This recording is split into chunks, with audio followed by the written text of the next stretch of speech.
Hi friends, നമ്മുടെ പുതിയൊരു വീഡിയോയിലേക്ക് എല്ലാവർക്കും സ്വാഗതം. അപ്പോൾ നമ്മളിന്ന് ഡിസ്കസ് ചെയ്യാൻ പോകുന്ന സബ്ജക്റ്റ് ഹൈഡ്രോളിക് സിലിണ്ടേഴ്സ് ഫിറ്റിംഗ് എന്നതാണ്.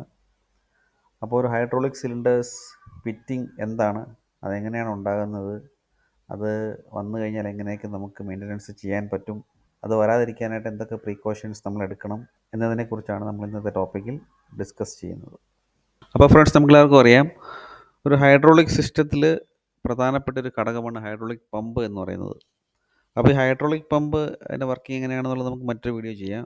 ഈ ഹൈഡ്രോളിക് പമ്പ് മെയിൻ ഫംഗ്ഷൻ എന്താണെന്ന് വെച്ചാൽ ഹൈഡ്രോളിക് ഫ്ലോ ക്രിയേറ്റ് ചെയ്യാൻ വേണ്ടിയിട്ടാണ് ഹൈഡ്രോളിക് പമ്പ് സാധാരണയായിട്ടൊരു സിസ്റ്റത്തിൽ നമ്മൾ ഉപയോഗിക്കുന്നത്. അപ്പോൾ ഇത്തരത്തിൽ ഹൈഡ്രോളിക് പമ്പ് ക്രിയേറ്റ് ചെയ്യുന്ന ഓയിൽ ഫ്ലോ ഈ ഹൈഡ്രോളിക് സിലിണ്ടറിൻ്റെ ഒരു എൻഡിലേക്ക് എത്തുന്നു. അപ്പോൾ ആ സമയത്ത് ആ സിലിണ്ടറിൻ്റെ ചേമ്പർ അല്ലെങ്കിൽ ബാരൽ എന്ന് പറയും. അപ്പോൾ അതിനുള്ളിലേക്ക് ഹൈ പ്രഷർ ക്രിയേറ്റ് ആവും. ഈ ഹൈ പ്രഷർ ക്രിയേറ്റ് ചെയ്യുന്ന സമയത്ത് ഒരു സഫീഷ്യൻറ്റ് എമൗണ്ട് ഓഫ് പ്രഷർ ഡെവലപ്പായി കഴിഞ്ഞതിന് ശേഷം ഈ പിസ്റ്റൺ, അതിനകത്തുള്ള ഹൈഡ്രോളിക് പിസ്റ്റൺ ഉണ്ട്, ഒരു പിസ്റ്റൺ റോഡ് ഉണ്ട്. അപ്പോൾ ഈ പിസ്റ്റൻ്റെ മൂവ്മെൻറ്റ് ഹൈ പ്രഷറിൽ നിന്നും ലോ പ്രഷറിലേക്കുള്ള സൈഡിലേക്ക് അത് മൂവ് ആവും. അപ്പോൾ അതേ സമയത്ത് തന്നെ ഈ ഫ്ലൂയിഡ് റിട്ടേൺ, അതായത് ഈ ആ ലോ പ്രഷർ സൈഡിലുള്ള ഓയിൽ റിട്ടേൺ നേരെ ടാങ്കിലേക്ക് പോകും, അത് റിസർവറിലേക്ക് പോകും. അപ്പോൾ അങ്ങനെയാണ് ഇതിൻ്റെ ഒരു ഫംഗ്ഷനിങ് എന്ന് പറയുന്നത്. അപ്പോൾ നമുക്ക് ഹൈഡ്രോളിക് സിലിണ്ടറിനെ കുറിച്ച് ഡീറ്റെയിൽ ആയിട്ട് മറ്റൊരു വീഡിയോ ചെയ്യാം. അപ്പോൾ നമ്മുടെ ഇന്നത്തെ പ്രധാനപ്പെട്ട ടോപ്പിക്ക് ഹൈഡ്രോളിക് സിലിണ്ടർ ഫിറ്റിംഗ് ആയതുകൊണ്ട് നമുക്ക് പ്രധാനമായിട്ടും ആ ഒരു ടോപ്പിക്കിലേക്ക് കടക്കാം. നമ്മൾ ഹൈഡ്രോളിക് സിലിണ്ടർ ഫിറ്റിംഗ് എന്താണ് എന്നുള്ളതിനെക്കുറിച്ച് ക്ലിയറായിട്ട് മനസ്സിലാക്കാം. അപ്പോൾ ഈ വീഡിയോയിൽ കാണിച്ചിരിക്കുന്നത് പോലെ ഹൈഡ്രോളിക് സിലിണ്ടറിൻ്റെ പിസ്റ്റൺ റോഡിൻ്റെ സർഫസാണ് നമുക്ക് കാണാൻ സാധിക്കുന്നത്. അപ്പോൾ ആ പിസ്റ്റൺ റോഡിൻ്റെ സർഫസിൽ വലുതും ചെറുതുമായിട്ടുള്ള ചെറിയ ഹോളുകൾ, അതുപോലെ തന്നെ ഭയങ്കരമായിട്ടുള്ള സ്കോറിങ് മാർക്സ്, പിന്നെ കണ്ടു കഴിഞ്ഞാൽ കൊറോഷൻ തുരുമ്പിച്ചിരിക്കുന്ന രീതിയിലുള്ള ഒരു സർഫസ് ആയിരിക്കും നമുക്ക് കാണാൻ സാധിക്കുക. അപ്പം ഈ ഒരു പ്രതിഭാസത്തിനാണ് നമ്മൾ ഹൈഡ്രോളിക് സിലിണ്ടർ ഫിറ്റിംഗ് എന്ന് പറയുന്നത്. ഒന്നാമതായി കണ്ടാമിനേഷൻ. നമുക്കെല്ലാവർക്കും അറിയാം എന്താണ് കണ്ടാമിനേഷൻ എന്നുള്ളത്.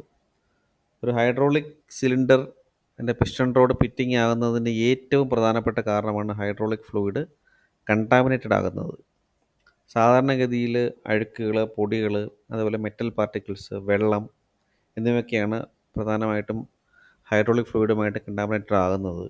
അപ്പോൾ ഈ പാർട്ടിക്കിൾസ് പിസ്റ്റൺ റാഡുമായിട്ട് ഡയറക്റ്റ് കോണ്ടാക്റ്റ് വരുമ്പോൾ അത് സ്വാഭാവികമായിട്ടും അബ്രേഷൻ നമുക്കറിയാം, നമുക്കിങ്ങനെ ഒരഞ്ഞ് പോകുന്നതിനാണ് നമ്മൾ അബ്രേഷൻ എന്ന് പറയുന്നത്. അത് ഫ്രിക്ഷൻ കാരണം ഒരഞ്ഞു പോകുന്ന ആ ഒരു സിസ്റ്റത്തിനാണ് നമ്മൾ അബ്രേഷൻ എന്ന് പറയുന്നത്. അതിനോടൊപ്പം തന്നെ ഹൈഡ്രോളിക് ഫിറ്റിങ്ങിനും ഇത് കാരണമാകും. രണ്ടാമതായി കൊറോഷൻ.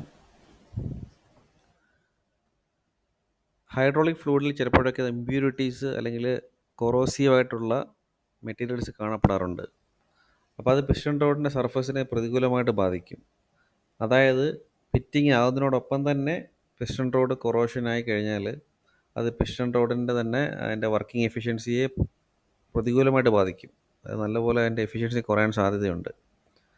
അപ്പം ഈ കൊറോഷൻ ആകുക എന്നുള്ളത് വളരെ വളരെ പിസ്റ്റൺ റോഡിനെ ദോഷം ചെയ്യുന്ന ഒരു സംഗതിയാണ്. അപ്പോൾ നമ്മൾ വളരെ പ്രോപ്പറായിട്ടുള്ളൊരു മെയിൻ്റനൻസും കാര്യങ്ങളൊക്കെ അതിൽ നമ്മൾ ഫോളോ ചെയ്യേണ്ടതായിട്ടുണ്ട്. 3, ഇംപ്രോപ്പർ സർഫസ് ഫിനിഷ്. ഇപ്പോൾ സാധാരണഗതിയിൽ വളരെ അപൂർവമായിട്ട് മാത്രമേ നമ്മുടെ മാനുഫാക്ചറിങ് പ്രോബ്ലം കാരണം ഒരു പിസ്റ്റൺ റോഡ് ഫിറ്റിംഗ് ആകാനുള്ള സാധ്യതയുള്ളൂ. ഉദാഹരണത്തിന് നമുക്കിപ്പം ഒരു സിലിണ്ടർ മാനുഫാക്ചറിങ് ചെയ്യുന്ന സമയത്ത് ഇൻസഫിഷ്യൻ്റ് ആയിട്ടുള്ള ഒരു സർഫസ് ട്രീറ്റ്മെൻറ്റ് കാരണം ഇങ്ങനെ സംഭവിക്കാറുണ്ട്. പക്ഷേ അത് വളരെ അപൂർവമായിട്ടേ അങ്ങനെ സംഭവിക്കാറുള്ളൂ. പിന്നുള്ളത് ഇംപ്രോപ്പർ സർഫസ് ഫിനിഷ് എന്നത് ഉദ്ദേശിക്കുന്നത് ഈ സിലിണ്ടർ റോഡുകൾ, അതിൽ പിസ്റ്റൺ റോഡുകൾ വളരെ കാലപ്പഴക്കം ചെന്നതാണെങ്കിൽ, ഫോർ എക്സാമ്പിൾ ഒരുപാട് വർഷങ്ങളുടെ പഴക്കമുണ്ട്, പ്രോപ്പറായിട്ടുള്ള മെയിൻ്റനൻസ് കാര്യങ്ങളൊന്നും ചെയ്യാതെ ഇരിക്കുന്ന ഒരു സിലിണ്ടറോ അല്ലെങ്കിൽ പിസ്റ്റൺ റോഡോ ഒക്കെ ആണെന്നുണ്ടെങ്കിൽ അപ്പോൾ അതിൻ്റെ ഒരു കാരണങ്ങൾ കൊണ്ട് ഈ ഫിറ്റിംഗ് തീർച്ചയായിട്ടും സംഭവിക്കാം. 4, ഓവർലോഡിങ് അല്ലെങ്കിൽ എക്സസീവ് പ്രഷർ. നമുക്കറിയാം, ഒരു ഹൈഡ്രോളിക് സിലിണ്ടർ നമ്മൾ ഡിസൈൻ ചെയ്യുന്ന സമയത്ത്, അതായത് അതിൻ്റെ ഫാക്ടറി ഒരു സിലിണ്ടർ ഉണ്ടാക്കുന്ന സമയത്ത് അതിന് സ്പെസിഫൈഡ് ആയിട്ടുള്ള ഒരു ലോഡ് കപ്പാസിറ്റി ഉണ്ടായിരിക്കും. അപ്പോൾ നമ്മളൊരു സിലിണ്ടർ ഓപ്പറേറ്റ് ചെയ്യുന്ന സമയത്ത് ആ സിലിണ്ടറിൻ്റെ ലോഡിങ് കപ്പാസിറ്റിയെക്കാട്ടി കൂടുതൽ പ്രഷർ നമ്മൾ അപ്ലൈ ചെയ്യുകയാണെന്നുണ്ടെങ്കിൽ പിസ്റ്റൺ റോഡുകൾ ഡിഫക്റ്റീവ് ആകാനുള്ള സാധ്യത വളരെ കൂടുതലാണ്. അപ്പോൾ അത്തരത്തിൽ ഡിഫക്റ്റീവ് ആയിട്ടുള്ളൊരു പിസ്റ്റൺ റോഡ് സ്വാഭാവികമായിട്ട് ഫിറ്റിങ്ങിനും കാരണമാകും. 5, മിസ്അലൈൻമെൻറ്റ്. നമുക്കറിയാം ചിലപ്പോഴൊക്കെ നമുക്കൊരു സിലിണ്ടർ റിപ്പയർ ചെയ്യാനായിട്ടുള്ളൊരു ആവശ്യം വന്നേക്കാം. ഫോർ എക്സാമ്പിൾ നമുക്ക് തന്നെ സീൽ കിറ്റ് അല്ലെങ്കിൽ സീൽ ലീക്കേജ് കാണുന്നുണ്ട്. അപ്പം നമ്മളത് റീസീലിങ് ചെയ്യുന്നൊരു ആവശ്യം വന്നു. അല്ലെങ്കിൽ പിസ്റ്റൺ റോഡ് ബെൻഡായിപ്പോയി. അപ്പോൾ പിസ്റ്റൺ റോഡ് ചേഞ്ച് ചെയ്യേണ്ട ഒരു ആവശ്യം വന്നു. അപ്പോൾ അങ്ങനെ പലപ്പോഴൊക്കെ നമുക്ക് അതിൻ്റെ റിപ്പയർ ചെയ്യേണ്ടതായിട്ടുള്ളൊരു ആവശ്യം നമുക്ക് വരാം.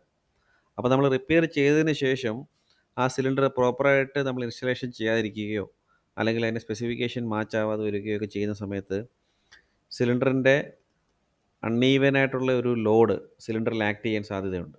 അപ്പോൾ ആ അൺഈവൻ ലോഡ് നമ്മൾ സിലിണ്ടറിലും അതോടൊപ്പം തന്നെ പിസ്റ്റൺ റോഡിലും ആക്ട് ചെയ്യുന്നതിൻ്റെ ഫലമായിട്ട് ഫിറ്റിംഗ് സംഭവിക്കാനുള്ള സാധ്യത വളരെ കൂടുതലാണ്.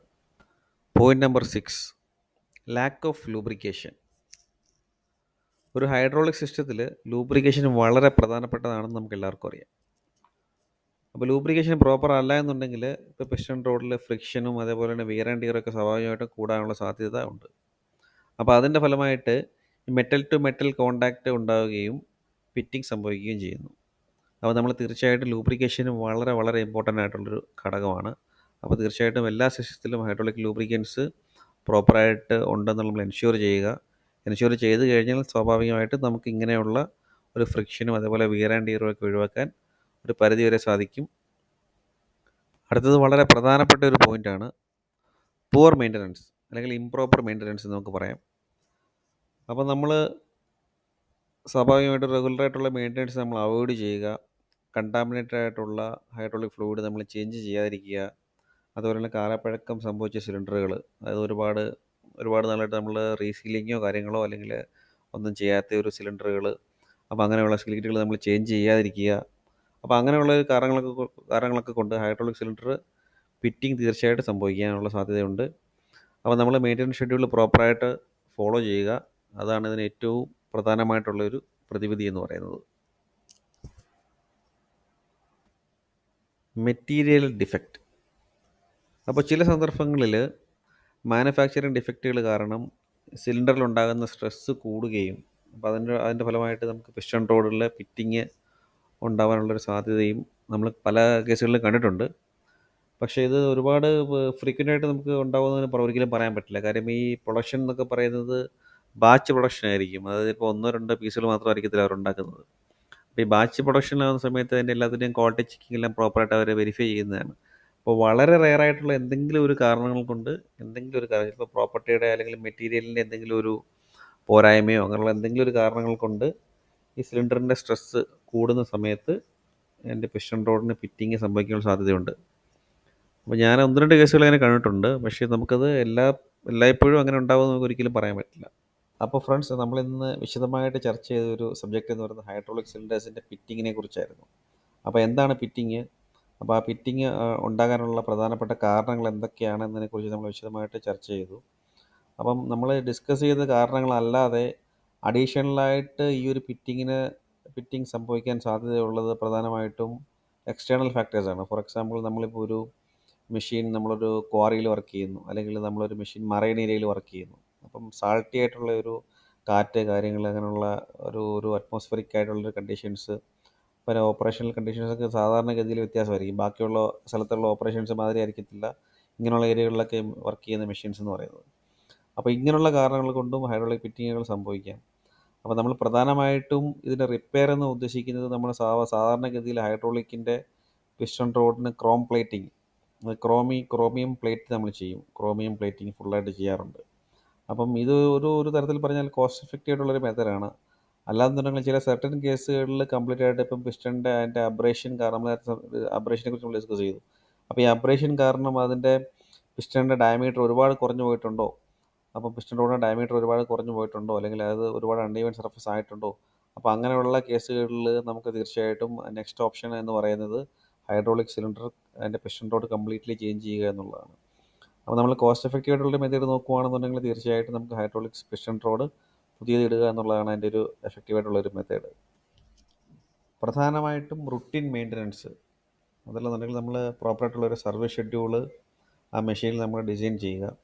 അപ്പോൾ ആ സർവീസ് ഷെഡ്യൂൾ പ്രകാരം മാത്രം നമ്മൾ മാനുഫാക്ചർ റെക്കമെൻഡേഷൻ അനുസരിച്ചിട്ടുള്ള അതിൻ്റെ സ്പെസിഫിക് ഇൻ്റർവെൽസിൽ നമ്മൾ ലൂബ്രിക്കേറ്റ്സ് ചേഞ്ച് ചെയ്യുക, ഫിൽറ്റേഴ്സ് ചേഞ്ച് ചെയ്യുക, അങ്ങനെയുള്ള ബാക്കിയുള്ള ചെക്ക് ലിസ്റ്റ് പ്രകാരമുള്ള ചെക്കിങ് കാര്യങ്ങളെല്ലാം നമ്മൾ പ്രോപ്പറായിട്ടുള്ള ഒന്ന് വെരിഫൈ ചെയ്യുക. അപ്പോൾ അങ്ങനെയുള്ള കാര്യങ്ങൾ നമ്മൾ പ്രധാനമായിട്ട് ശ്രദ്ധിക്കേണ്ടതാണ്. രണ്ടാമത് നമ്മൾ അഡീഷണൽ ആയിട്ടുള്ള പ്രോപ്പർ ട്രെയിനിങ്സ്, അത് ഓപ്പറേറ്റ് ചെയ്യുന്ന ആരാണോ അല്ലെങ്കിൽ സർവീസ് ടെക്നീഷ്യൻ ആരാണോ അവർക്ക് അടിക്കലായിട്ടുള്ളൊരു ട്രെയിനിങ് നമ്മൾ പ്രൊവൈഡ് ചെയ്യുക. ആ ട്രെയിനിങ് എന്ന് ഉദ്ദേശിക്കുന്നത് അതിൻ്റെ സിസ്റ്റമാറ്റിക് ആയിട്ടുള്ള ഒരു ഒരു എന്തൊക്കെ കാര്യങ്ങൾ നമ്മൾ പ്രധാനമായിട്ടും നമ്മളത് ചെക്ക് ചെയ്യേണ്ടതായിട്ടുണ്ട്. അപ്പോൾ എന്തൊക്കെ കാരണങ്ങൾ നമുക്കതിൽ മിസ് ചെയ്യാൻ പാടില്ല. അപ്പോൾ അങ്ങനെയുള്ളതിനെക്കുറിച്ചൊക്കെയുള്ള ഒരു സിസ്റ്റമാറ്റിക് ആയിട്ടുള്ള ഒരു ട്രെയിനിങ് നമ്മൾ അതിൽ പ്രൊവൈഡ് ചെയ്യാനുള്ള ശ്രമിക്കുക. മൂന്നാമത് നമ്മൾ തീർച്ചയായിട്ടും മാനുഫാക്ചറർ റെക്കമെൻഡേഷൻ അല്ലെങ്കിൽ ഡീലർ സ്റ്റാൻഡേർഡ് അല്ലെങ്കിൽ മാനുഫാക്ചറർ സ്റ്റാൻഡേർഡ് കീപ്പ് ചെയ്യുക എന്നുള്ളത് വളരെ വളരെ ഇമ്പോർട്ടൻ്റ് ആയിട്ടുള്ളൊരു ഫാക്ടറാണ്. സോ ഫ്രണ്ട്സ്, നമ്മുടെ ഇന്നത്തെ ടോപ്പിക് എന്ന് പറയുന്നത് ഹൈഡ്രോളിക് സിലിണ്ടർ ഫിറ്റിങ്ങിനെ കുറിച്ചായിരുന്നു. അപ്പോൾ എല്ലാ കൂട്ടുകാർക്കും ഇതിനെക്കുറിച്ച് അറിയാനും പഠിക്കാനും ആഗ്രഹമുള്ള എല്ലാവർക്കും ഏകദേശം ഒരു ഐഡിയ കിട്ടിക്കാണും എന്ന് ഞാൻ പ്രതീക്ഷിക്കുന്നു. അപ്പോൾ നമ്മുടെ ചാനൽ തീർച്ചയായിട്ടും നിങ്ങൾ സബ്സ്ക്രൈബ് ചെയ്യുക. നമ്മുടെ പുതിയ പുതിയ വീഡിയോസ് ഒരുപാട് നമ്മൾ ഇടാനായിട്ട് നമ്മൾ പ്രതീക്ഷിക്കുന്നുണ്ട്. അപ്പം അടുത്തൊരു വീഡിയോ നമ്മൾ ഇടുന്നേരം വരെ നന്ദി, നമസ്കാരം. Thank you.